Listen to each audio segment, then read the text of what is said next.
저희 조코피TV는 프리미엄 카드의 대표 파니니, 썬팅필름의 새로운 패러다임을 선사하는 T9 필름, 고객의 차도 내 차처럼 꼼꼼하게 카스페이스와 함께합니다. 네, 반갑습니다. 조코피TV의 조윤일입니다.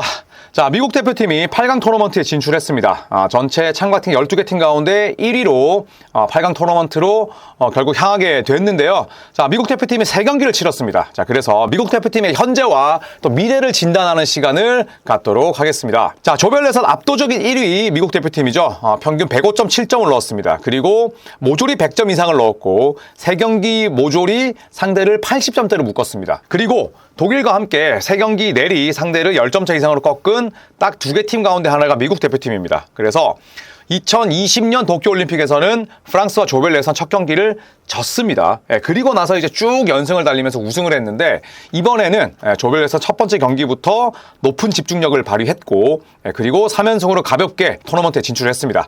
자, 하지만 부진한 선수들이 있습니다. 특히나 스테픈 커리, 제이슨 테이텀, 지난 2년 동안 나란히 챔피언 팀의 에이스로 활약했던 2명인데 이 2명이 현재까지는 감히 살아나질 못하고 있어요. 자, 스테픈 커리 3경기 모두 다 주전으로 출전을 해서 20.1분을 뛰었습니다. 자, 그런데 평균 득점이 7.3점, 리바운드 3개, 어시스트 2.7개, 필드골 성공률과 3점이 좀 암울합니다. 그래서 필드골 성공률은 32%예요. 그 다음에 3점 성공률이 26.3%입니다. 3점을 평균 6.3개를 던져서 1.7개밖에 넣지를 못했어요. 5개밖에 못 넣었습니다. 그래서 던진 횟수에 비해서 야투 효율이 급감하고 있는데 이 커리 같은 경우에는 본인이 미니 슬럼프라는 단어를 썼어요. 그래서 저는 스테픈 커리의 실력이 감퇴됐다, 피바 룰에 적응 못한다, 다 틀린 얘기는 아닙니다만 저는 이게 스테픈 커리의 노쇠화의 단계라고 생각을 해요. 왜냐하면 평소에 비해서 본인의 매치핏이라든지 컨디션을 훨씬 끌어올렸잖아요. 왜냐하면 여름에 국제무대에 출전한 게 벌써 10년이 지났습니다. 그러면 지난 10년 동안의 루틴과 지금은 맞지 않는 거예요. 자, 그런데 만약에 정말 전성기에 그 다음에 빠르고 날래고 팔팔했던 커리였다면 내가 평소에 루틴과 좀 다르고 그 다음에 7월, 8월에 한창 매치핏을 끌어올리는 그런 불편함, 어색함을 이겨낼 만한 그런 슛 감각을 보여줬을 거예요. 왜냐?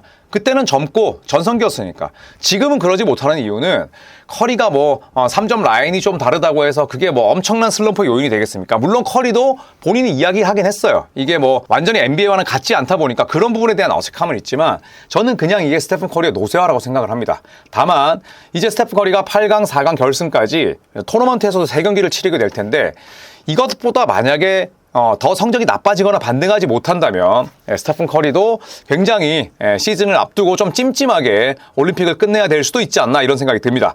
자, 제이슨 테이텀도 첫 경기는 DNP였어요. Did not play. 스티브 커 감독의 결정에 따라서 뛰지 못했습니다. 저는 개인적으로 스티브 커 감독의 결정이 이해가 가진 않았었는데 자, 이후에 테이텀 19.9분 두 경기에서 거의 40분을 뛰었습니다. 도합 7득점 7.5리바운드 2.5어시스트 필드골은 46.2%인데 3점을 아직 하나도 넣지 못하고 있어요. 자, 그래서 3점 라인이 NBA보다 더 가까운데 테이텀은 지난 2경기에서 3점을 3개밖에 시도를 하지 못했습니다. 시도를 하지 않았거나 그래서 3점을 넣지 못했는데 그래도 제이슨 테이텀 같은 경우에는 늘 그랬듯이 리바운드도 지금 20분도 안 뛰면서 리바운드 15개 걷어냈고 어시스트도 보스턴 셀틱스를 비롯해서 모든 NBA 선수들이 리그에 비해서는 볼을 많이 만지지 못해요. 커리도 그런 얘기 했습니다.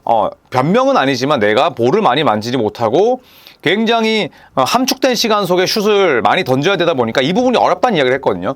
테이텀도 볼 터치 횟수가 훨씬 적은데 그래도 2경기에서 어시스트 5개를 뿌렸다는 건 내가 정말 득점을 못해서 안달이 났거나 혹은 득점에 매몰되지 않는다는 걸 보여주는 거예요. 저는 그래서 테이텀과 커리의 부진은 그 궤가 좀 다르다고 볼 수 있는데 어쨌든 스테픈 커리가 반드시 살아나야 르브론 제임스나 또 듀란트처럼 비슷한 나이 또래의 선수들이 조금 더 부담을 덜 수가 있고 또 스테픈 커리가 여기서 제가 말씀을 드리지 않았지만 수비에 대한 약점이 큽니다. 그러니까 골든스테이트 워리어스 때는 스테픈 커리의 수비 약점 혹은 조금은 아쉬운 수비에 대해서 시스템이나 혹은 드레이먼드 그린 또 예전에 안드레 이거달라 같은 선수들이 분명히 메워주는 무언가가 있었어요. 그런데 지금은 12명의 선수가 급조되다 보니까 스테픈 커리의 수비 약점, 매치업 약점을 메울 수 있는 그런 시스템이 별로 구축돼 있지 않거든요. 그런 부분들이 커리를 힘들게 만들고 있고, 반대로 제이슨 테이텀은 첫 경기 DNP라는 정말 황당한 결과를 받아들였지만 그래도 테이텀이 그 이후 두 경기에서는 멘터를 잡고 플레이를 잘 하고 있다라고 정리를 하고 싶습니다. 자, 두 번째 이슈입니다. 조엘 엠비드인데요. 저는 조엘 엠비드가 푸에르토리코와의 경기 막판에서 여러분 보셨죠? 이렇게 선수 그다음에 또 관중들을 도발하면서 야 이거 더 해라 얼레리 꼴레리 하면서 마지막에 굉장히 어떻게 보면 좀 익살맞기도 하고 어떻게 보면 좀 약간 비매너 같은 그런 장면을 보여주기도 했었습니다. 저는 이미 조엘 엠비드는 이번 파리올림픽에 출전을 하면서도 저는 비행기를 탈 때부터 멘탈이 흔들렸다고 생각을 해요. 왜냐하면 많은 분들이 아시겠지만 조엘 엠비드가 귀화를 프랑스로 하기 위해서 마크롱 대통령에게 자필 편지를 썼습니다. 거기서 마크롱 대통령의 마음을 움직인 문구가 뭐였냐면 저는 프랑스 농구를 위해서 희생하고 헌신하고 봉사하겠다 이런 얘기를 했어요. 그 말인 즉슨 만약에 내가 프랑스의 시민이 된다면 제가 프랑스 농구를 위해서 정말 힘을 다 바치겠습니다. 이게 다 함축이 돼 있잖아요. 또 그 말인 즉슨 프랑스 대표팀으로 본인이 대표팀 유니폼을 입고 활약을 해야 그게 결국엔 성립이 되는 거잖아요. 활약을 해야 프랑스에서 농구 선수의 꿈을 키우고 있는 선수에게 메시지도 줄 수가 있고 그 다음에 프랑스로 기화한 그 다음에 그 편지를 보낸 그 이유가 성립이 되는 건데 조엘 엠비드는 본인이 프랑스로 귀화하고 나서 미국 대표팀을 선택했습니다. 많은 기자들이 물어보겠죠. 안 물어보겠습니까? 그런데 어떤 얘기를 했냐면 푸에르토리코와의 경기를 마친 이후에 아주 힘든 결정이었다. 내가 프랑스가 아니라 미국을 선택한 건 나에게는 굉장히 터프한 디시전이었다. 터프 디시전. 힘든 결정이었다. 하지만 나는 미국 대표팀에서 뛰고 있는 이 선수들을 굉장히 오랜 시간 알고 있었고 그리고 그래서 프랑스보다는 조금 더 내가 편안함을 느꼈다. 그리고 나는 항상 내가 원하는 곳에 있을 거야. 그리고 이 사람들, 미국 대표팀의 코칭 스태프, 선수들, 그 다음에 구단 수뇌부, 미국 농구의 수뇌부들이 나를 원했다. 그래서 나는 프랑스가 아니라 미국을 택했다. 이게 말인지 방구인지 터진 입이라고 그냥 아무렇게나 얘기하는 느낌이에요. 이거는 결국에는 본인이 프랑스 대표팀으로 귀화하면서 본인이 행했던 과정들을 전부 다 부정하는 이야기거든요. 그래서 저는 조엘 엠비드의 인터뷰 스킬은 최악이라고 생각을 합니다. 차라리 그냥 솔직하게 나는 프랑스로 귀화하기 위해서 마크롱 대통령에게 그런 편지를 썼던 것도 사실이고 그런데 내가 약속을 못 지키게 돼서 미안하다. 이거는 나의 불찰이었다. 프랑스 국민들, 농구 팬들, 프랑스 대표팀에게 죄송하게 생각한다. 이렇게 얘기를 하면 되는데 진짜 그냥 개소리의 향연 같아요.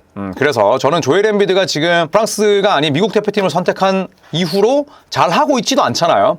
두 번째 경기는 DNP였고 엠비드가 주경기에서 야투 성공률이 42.1%입니다. 빅맨이 그 정도로 지금 상당히 좋지 못한데 여러모로 저는 조엘 엠비드의 멘탈이 흔들리고 있고 미국 대표팀 역시도 이 정도면 조엘 엠비드가 차지한 빅맨 포지션 스팟 한 자리를 거의 낭비했다고 생각합니다.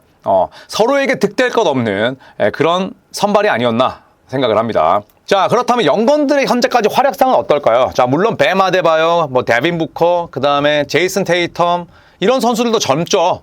젊긴 한데 이 세 명은 전부 다 2020 도쿄올림픽 때 참가를 했었습니다. 그래서 마냥 풋내기, 새내기라고 보기는 어렵죠. 자, 그래서 현재 미국 대표팀의 12명 가운데 가장 어린 선수들, 그 다음에 올림픽 경험이 없는 선수들이 바로 앤서니 에드워즈와 타이리스 할리버튼입니다. 자, 에드워즈의 활약상이 상당히 놀랍습니다. 3경기 평균 18분 뛰면서 16.7득점, 1분당 1점이에요. 야투 성공률이 무려 63.3%입니다. 그 다음에 3점 성공률이 53.8%인데 3경기에서 3점을 7개 넣었거든요. 그러니까 사실 성공한 개수 자체도 적지 않죠. 그만큼 이 앤서니 에드워즈의 활약상이 어마어마합니다. 자, 그리고 팀 내 평균 득점 1위예요. 벤치에서 출전을 하는데 평균 득점 1위, 2위가 케빈 듀란트고요. 야투 성공률은 전체 3위, 1위가 르브론, 2위가 듀란트, 그리고 에드워즈가 3위입니다. 많은 도박사들이 이번 2024 파리올림픽 미국 대표팀 팀 내 평균 득점 1위에 앤서니 에드워즈의 이름을 올려놨거든요. 앤서니 에드워즈가 팀 내 평균 득점 1위가 될 가능성에 가장 낮은 배당을 매겼어요. 그래서 결국 그 도박사들의 예상이 맞았다. 현재까지 에드워즈는 팀 내 평균 득점 1위고 야투 효율은 거의 미친 수준입니다. 자, 반면에 타이리스 할리버튼은 조금은 어려운 시기를 보내고 있죠. 일단 첫 경기 제이슨 테이텀과 함께 DNP였고요. 이후 두 경기에서도 출전 시간이 도합 18분밖에 안 됐어요. 그래서 한 경기 평균 출전 시간이 9분이고요. 평균 득점이 3득점, 그리고 두 경기에서 어시스트가 딱 1개였습니다. 자, 그래서 팀 내 평균 득점과 출전 시간이 최하위예요. 많은 분들이 뭐 이렇게 얘기를 합니다. 12명이 다 뽑혔다고 해서 12명을 고루 쓸 수는 없다. 그리고 누군가는 2008년에 뭐 마이클 레드, 1992년에 뭐 크리스천 레이트너, 테이션 프린스의 2008년처럼 누군가는 출전을 하지 못하고 누군가는 10분도 뛰지 못할 것이다. 저는 그게 맞다고는 보거든요. 하지만 할리버튼은 두 경기에서 18분 뛰었고, 또 할리버튼을 위한 그런 셋업도 많지는 않았어요.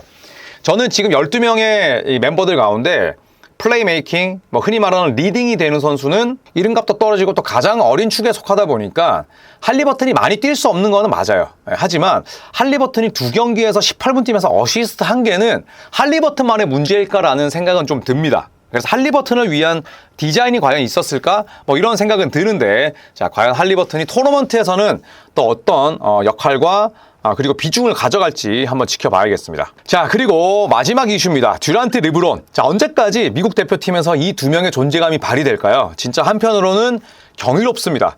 제가 감스트 TV에서 감스트님과 이야기를 했을 때 이 감스트님이 르브론 제임스에게 푹 빠졌더라고요. 그래서 제가 이유를 물어봤어요. 많은 선수들이 있는데 왜 르브론 제임스를 좋아하시나요? 40살이 넘는 나이에 저렇게 잘 뛰고 또 저렇게 여전히 잘 한다는 사실이 경이롭습니다. 이렇게 이야기를 하더라고요. 저도 뭐 비슷합니다. 르브론 제임스는 나이가 들수록 더 많은 존경을 받고 있지 않나라는 생각이 드는데, 3경기에서 평균 21.8분을 뛰었습니다. 팀 내 1위고요. 평균 득점 14.3득점 팀 내 3위, 리바운드 6.7개 3위, 어시스트 7.3개 1위, 그리고 필드골 성공률이 64.3%. 3점은 조금 들어가지 않아요. 3점은 뭐 7개 던지면 하나 넣는 수준이고, 실제로 3경기에서 하나밖에 넣지를 못했습니다만, 올림픽 무대에서는 뭐 굳이 3점 던지지 않아도 2점 야투만으로도 상대를 공략할 수 있는 거죠. 자, 이랬던 르브론 제임스의 첫 번째 올림픽 나들이는 언제였냐? 지금으로부터 20년 전입니다. 제가 NBA 해설을 하기도 전이었어요. 2004년 그리스 아테네 올림픽에 참가를 해서, 이때는 이제 미국 대표팀의 팀 내 분위기가 개판이었습니다. 왜냐하면 레리 브라운이라는 당대 최강의 감독이 있었지만 엄청나게 올드스쿨이고 굉장히 좀 꼰대셨거든요. 그런데 이때 뽑힌 인물이 누구냐면 스테판 마버리, 알렌 아이버슨. 약간은 또 팀 케미스트리에 좀 악영향을 줄 수 있는 두 명이었어요. 그래서 이 두 명이 거의 뭐 분위기를 망쳤다고 하죠. 근데 이 두 명만의 잘못은 아닙니다만, 그리고 이 당시에 뽑혔던 드웨인 웨이드, 그 다음에 뭐 르브론 제임스, 카멜로 앤서니는 전부 다 애기들이었어요. 여기에 팀 덩컨은 피바 룰에 적응을 못했습니다. 그래서 동메달에 그쳤는데, 2008년 이제 리딤팀, 잃어버린 명예를 되찾자 해서 리딤팀을 결성을 했고, 이때 르브론 제임스가 처음으로 금메달을 땁니다.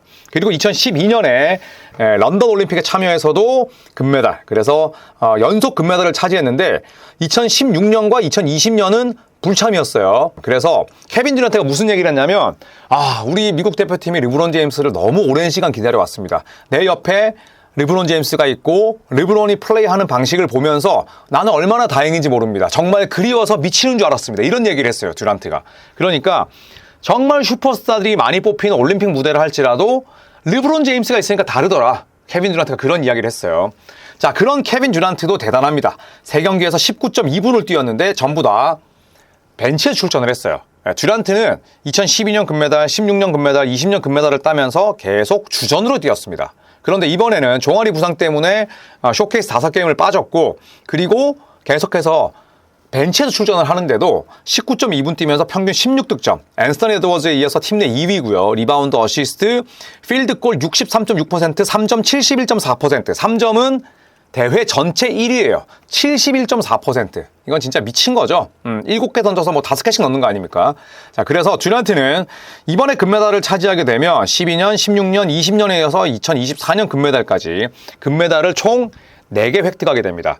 현재 미국 대표팀에서 올림픽 득점 1위가 듀란트고요. 그 다음에 금메달 개수는 카멜로 앤서니와 똑같이 되는데, 듀란트가 만약에 이번에도 금메달을 목에 건다면 미국 대표팀 역사상, 농구 대표팀 역사상 금메달을 가장 많이 차지하는 선수가 되는 거죠. 자, 르브론 제임스는 84년생, 듀란트 88년생. 자, 이 두 명의 베테랑들이 여전한 클래스를 과시하고 있는 미국 대표팀입니다. 자, 이상 미국 대표팀의 현재를 살펴봤습니다. 조별 예선 3경기를 치렀고요. 결승까지 진출한다는 가정 아래 이제는 토너먼트 3경기가 남아 있습니다. 그리고 이 토너먼트 3경기는 제 생각에 한국에서 공중파 채널에 박힐 가능성이 조별 예선보다는 높아 보이는데 결정이 되는 대로, 그래서 SBS가 공중파에서 이 경기를 중계하는 게 확정이 되면 저희가 커뮤니티와 제 인사를 통해서 또 예고를 남기도록 하겠습니다.